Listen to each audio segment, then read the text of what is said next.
Benzene C6H6 reacts with concentrated nitric acid at 40 degrees Celsius to make nitrobenzene as follows. A student used 10 gram of benzene and obtained 9 gram of nitrobenzene.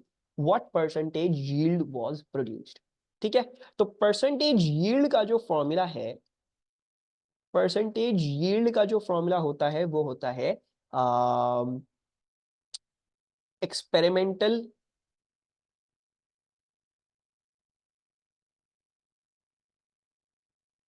Mass upon theoretical mass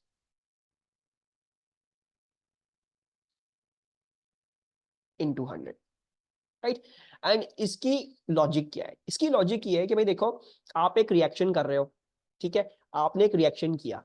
अब दुनिया में हर चीज वैसे नहीं होती जो theory में होती, राइट, बिकॉज दुनिया में कुछ प्रॉब्लम्स हो सकती हैं, कुछ इम्प्योरिटीज हो सकती हैं, हो सकता है आपने तमीज से नहीं करी हो एक्सपेरिमेंट, आपने कुछ कंडीशंस मीट नहीं करी हो, कुछ सही तरीके से नहीं किया हो, और हो सकता है जनरली भी बिकॉज दुनिया में हमारे पास रैंडमनेस है और चीजें हैं, so things might not work out to be as expected. तो ये कॉन्सेप्ट वही है कि भाई आप एक्सपेरिमेंट करना चाह रहे थे, अब आपने एक एक्सपेरिमेंट करी और आप एक्सपेक्ट कर रहे थे मेरे पास 100 ग्राम आएंगे मेरी प्रोडक्ट के, लेकिन आए सिर्फ और सिर्फ 50 ग्राम, ठीक है। तो मैं अगर आपसे पूछूं कि अपनी परसेंटेज यील्ड मुझे बता दो कितनी आई, तो आप बोलोगे सर मैंने एक्सपेक्ट किया था कि मेरे 100 ग्राम आएंगे, लेकिन आए सिर्फ 50 ग्राम। तो मैं फिर उसको 100 से मल्टीप्लाई करके इसकी परसेंटेज निकाल लूंगा, ये हो जाएगा हाफ। तो इसका मतलब है मेरी एक्सपेरिमेंट की परसेंटेज यील्ड क्या थी? 50%। यानी इसका मतलब ये आपकी एक्सपेरिमेंट सिर्फ 50% सक्सेसफुल थी, आपने कुछ बड़ी गड़बड़ करी है जिसकी वजह से प्रॉब्लम आई है इतनी बड़ी, 50% आपका आया ही नहीं, ठीक है। So this is that. आप कुछ चीजें थ्योरी में सोचते हो तो थ्योरी में वो कुछ ज्यादा निकलेंगी, एक्सपेरिमेंट करने जाओगे तो शायद वो उतनी अमाउंट आपको ना मिले। सो परसेंटेज यील्ड ये है कि वो निकालना कि भाई आपकी जो एक्सपेक्टेशन थी उसको उससे डिवाइड कर दें आपकी एक्सपेरिमेंट की चीज को, एंड 200 कर दें, आपके परसेंटेज यील्ड आ जाए, ठीक है। सो इधर हमें क्वेश्चन में जो इंफॉर्मेशन दी हुई है, they've given us the information कि भाई देखो, a student used 10 gram of benzene and obtained 9 gram of nitrobenzene। तो ये उसकी प्रोडक्ट है जो ये चाह रहा था और इसको ये एक्सपेरिमेंट की थ्रू मिली है। So this is his experimental mass, ठीक है। और हमें वर्कआउट क्या करना है? हमें वर्कआउट करना है कि इसका थ्योरेटिकल मास क्या होना था। अगर हम थ्योरी में बात करेंगे तो थ्योरी में कैलकुलेशन के थ्रू, मैथ्स के थ्रू, केमिस्ट्री के थ्रू क्या आना चाहिए था इसके पास? Mass. So let's work that out. वो बोल रही है 10 ग्राम्स ऑफ बेंजीन इस्तेमाल कर रहा है, यानी इसके 10 ग्राम्स इस्तेमाल कर रहा है, right. So I can do stoichiometry, I know इन दोनों के बीच में 1:1 का रेशियो है। तो अगर मैं इसके मोल्स निकाल लूंगा तो मुझे मिल जाएगा इसके मोल्स कितने होंगे, and then I can multiply by its Mr to find out its theoretical mass, और फिर एक्सपेरिमेंटल मास को थ्योरेटिकल मास से डिवाइड करके इनटू 100 कर दूंगा, right. So let's do our calculation. The moles of C6H6 वो क्या आएंगे? You have to divide by the mass of this by the MR of this. MR क्या होगा? 6 into 12, कार्बन 12 होता है और hydrogen 6 into 1। So the moles that we getting, hopefully कुछ बच्चे जो है मेरे कैलकुलेशन कर रहे होंगे, +6 into 1, so we are getting, how about I just take the exact value, ठीक है। you can take 0.128, मैं जो हूं वो एग्जैक्ट वैल्यू इस्तेमाल कर रहा हूँ 5/39, क्योंकि मेरा आंसर ये फाइनल नहीं है। तो टू जो है वो avoid any rounding off errors, ठीक है, मेरी क्या कोशिश हो रही है? मेरी कोशिश हो रही है मैं अपनी एग्जैक्ट वैल्यू लेके चलूं। तो ये आ गए मोल्स ऑफ C6H6। मुझे पता है 1:1 का रेशियो है, तो इसका मतलब है इसके भी उतने ही मोल्स आएंगे। So moles of C6H5NO2 will equals to also 5/39। और अब हम क्या निकाल सकते हैं? इसका थ्योरेटिकल मास निकाल सकते हैं। हमारी इक्वेशन, हमारी केमिस्ट्री के मुताबिक क्या मास होना था? सो let's work that out. So mass of C6H5NO2, मिसाल के अलावा कोई बताए मोल से मास कैसे निकलता है? How do I work out the mass through the moles? mole into MRAR. So basically you're going to multiply the moles by whatever your MR is। MR हमें निकालना पड़ेगा, it's 6 carbons, so into 6 times 12, then 5 hydrogens, so that is +5. Then nitrogen का 14 होता है, एक ही है ये, सो +14. And oxygen का कितना होता है, 16 होता है, 2 ऑक्सीजन हैं तो 2 टाइम्स 16 हो जाएगा. What is this answer coming out to be? So I am getting 15.77 grams. ठीक है, मेरे पास ये आ रहा है 15.77 grams. एंड देन मुझे पता है कि मेरे एक्सपेरिमेंट के पास 9.0 ग्राम्स था, लेकिन मेरी थ्योरी मुझे बता रही है कि आया आपका तो 15.77 ग्राम जाना चाहिए था. तो इसका मतलब है कुछ बड़ी गड़बड़ करी है हमने. खैर, हम अपनी परसेंटेज यील्ड निकाल लेते हैं. So the percentage yield will be 9 grams जो आपका एक्सपेरिमेंटल के थ्रू आया, 15.77 जो आपका थ्योरेटिकल आया है, एंड दैट इनटू 100. ठीक है, so what is this final answer coming out to be? And सब बच्चे मुझे कंफर्म करें कि आपको समझ में आया कि नहीं आया. Anything you want me to go over again तो वो भी मुझे बता दो. So Mishal is saying 57.1% आ रहा है सर मास, सर परसेंटेज यील्ड. ठीक है, कोई प्रॉब्लम, कोई कंफ्यूजन किसी को? these are some of the easier things. तो मैंने इनके as much questions include नहीं किए, जैसे मैंने स्टोइकियोमेट्री के बहुत सारे different वजह के questions include करे थे. So these are some of the easier things, तो मैंने इसके इतने questions include नहीं किए. अच्छा, there's actually two things that we need to study. खैर, let's just do limiting reagent आज, और फिर हम कल water of crystallization and further सारी चीजें देखेंगे. अच्छा, limiting reagent क्या होता है? ठीक है, limiting reagent ये होता है कि आपने जैसे हमने पढ़ा था क्वेश्चन में आ रही थी दी वर्डिंग इन एक्सेस, तो आपको बोलते थे भाई आपने इन एक्सेस ऑफ ऑक्सीजन जलाया है इसको. ठीक है, कहाँ बोला था? यहाँ पे. सो एन एक्सेस इधर, किधर है हमारे पास एक्सेस? कहाँ है पता नहीं, किधर है, और कहीं हमें एक्सेस नहीं बताया. फॉर एग्जाम्पल इसमें वर्किंग, जो इसमें हमें वर्डिंग बोली थी an excess. And similarly over here, यहाँ पे भी कहीं हमने क्वेश्चन सॉल्व किए थे जिसमें हमें बोला था कि भाई ये एन एक्सेस अमाउंट है, ये एग्जैक्ट अमाउंट नहीं है जो आपको चाहिए. फॉर एग्जाम्पल इधर भी एन एक्सेस. ठीक है, तो अब इसी कॉन्सेप्ट को थोड़ा सा एग्जामिनर क्वेश्चन में भी तब्दील कर सकता है. ठीक है, अब वो आपको ये बोल सकता है कि भाई देखो, मैं अब ये नहीं बताऊंगा कौन सी चीज एक्सेस में. ठीक है, आपको खुद वर्कआउट करनी है. ठीक है, and then you have to see मुझे किस हिसाब से कैलकुलेशन करनी है.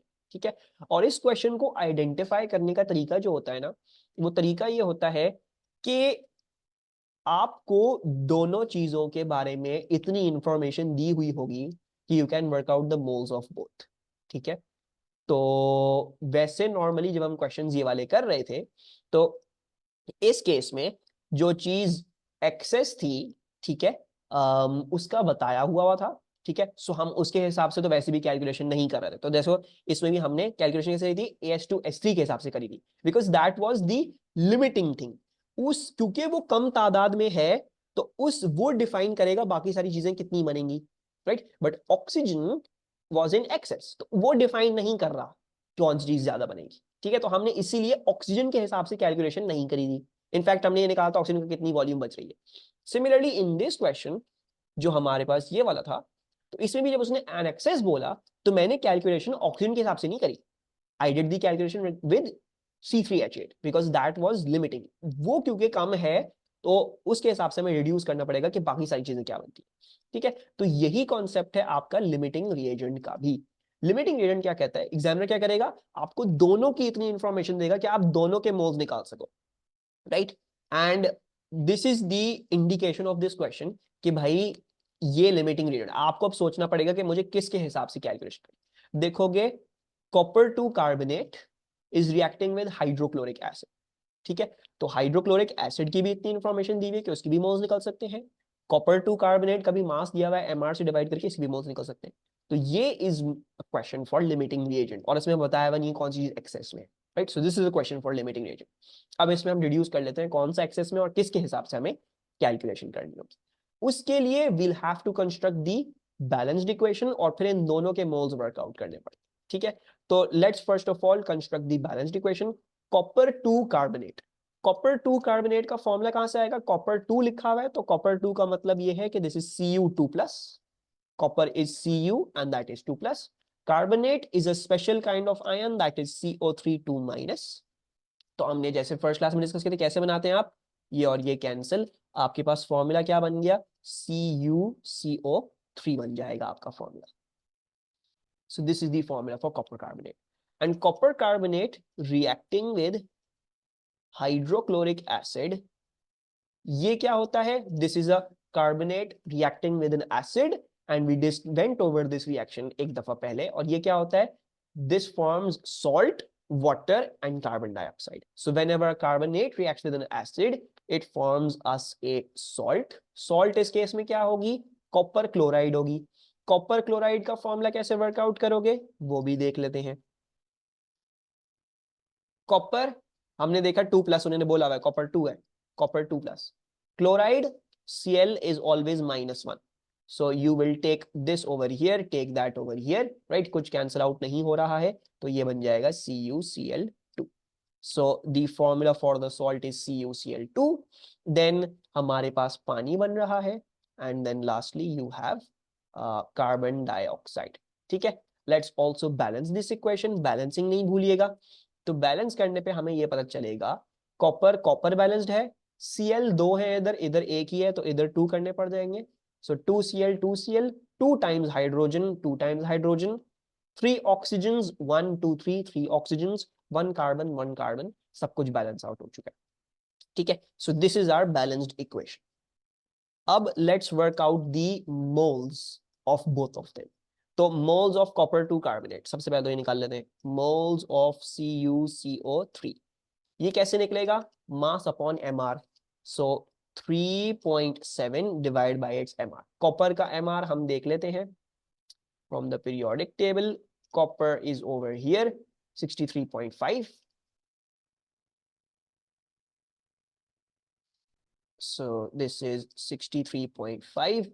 Carbon is 12, oxygen is 3 times 16. सही है जी. तो this is our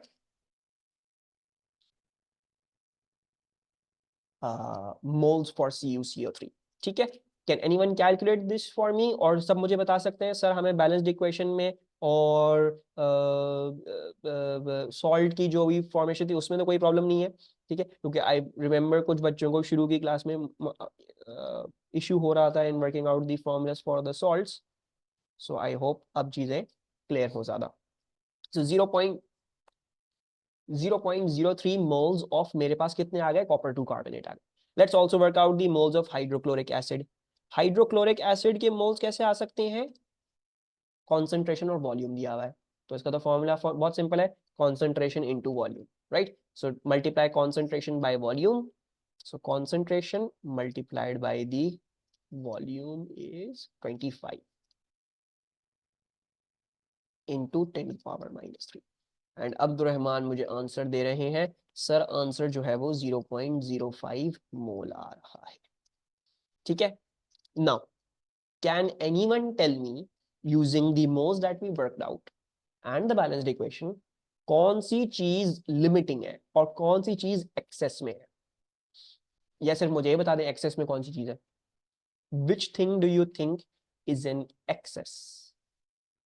तो अब इसमें हम कैसे डिड्यूस करेंगे. ठीक है, आपने मोल्स निकाल लिए, this is not the solution. 0.05 moles HCl के ज्यादा दिख रहे हैं, इसका मतलब ये नहीं है कि 110% आप कह सकते हो कि HCl ही लिमिटिंग है, right. You have to look at the balanced equation वो कमेंट करने से पहले. ठीक है, अब वो कमेंट अब हम कैसे कर सकते हैं. ठीक है, लेट्स सी. 1:2 का रेशियो है इन दोनों के बीच में, राइट. अगर तो मेरे पास इसके 0.03 मोल्स हैं और मैं इसके अकॉर्डिंग टू कैलकुलेशन करता हूं तो 1:2 तो मुझे इसके कितने चाहिए होंगे, 0.06 मोल्स चाहिए. ठीक है, और अगर मैं HCl को देखूं जिसके मेरे पास 0.05 मोल्स हैं और मैं इसके अकॉर्डिंग टू कैलकुलेशन करूं तो 0.05 का आधा क्या हो जाएगा, 0.025.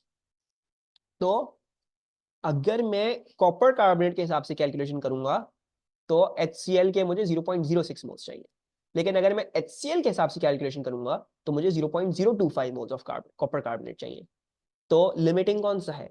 लिमिटिंग इज एक्चुअली HCl, क्योंकि कॉपर कार्बोनेट के हिसाब से जब कैलकुलेशन कर रहे हो तो HCl के मोल्स कम पड़ रहे हैं, वो नहीं है 0.05 है, 0.06 नहीं है।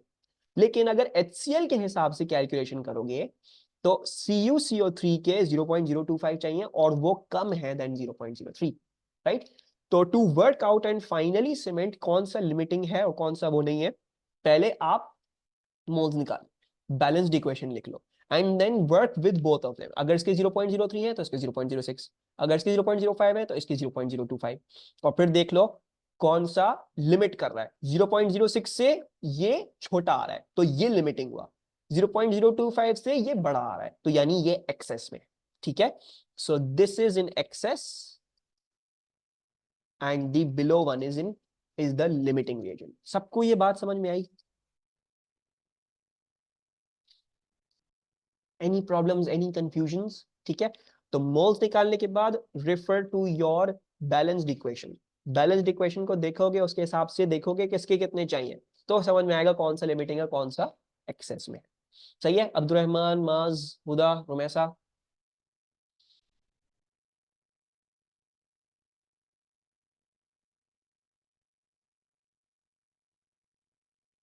क्लियर है? अब देख लो, HCl लिमिटिंग है तो इसके हिसाब से कैलकुलेशन करेंगे। रेशियो क्या है? 2:1 है, राइट?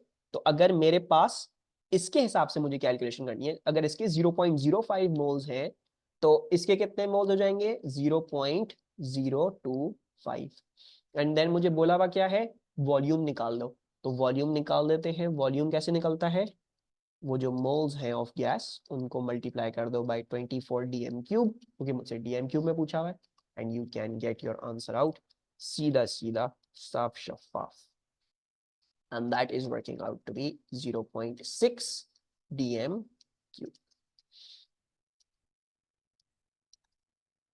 ठीक है?